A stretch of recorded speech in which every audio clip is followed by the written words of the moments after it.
Okay, hot take. People be hating on part six because it's just a part with a female MC. Too many female characters for them. Now, I actually think a lot of the critiques people throw at part six are valid, and I agree with them. Like, I'm not saying the critiques are false.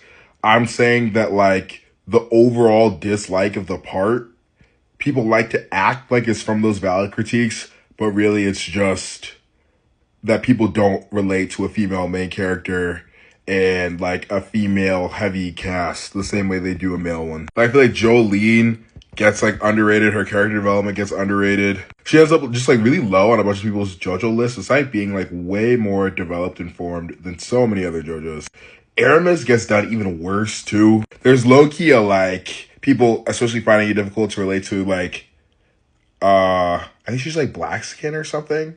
I think. Don't quote me, but anyways, type girl. And Aramis spending the whole maximum security arc like out of the parts. The lack of cohesion in the main cast due to Aramis leaving early and then Foo Fighter, sorry, dying. Like, that's all real. The sort of like questionable fights in some parts and drags and like the Yo-Yo fight or like Loki, a lot of the maximum security arc is valid. Dio's son, some of them not living up to the hype is valid. Like, all the critiques are valid.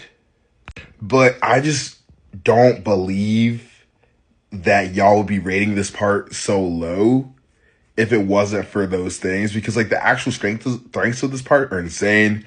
Jotaro coming back.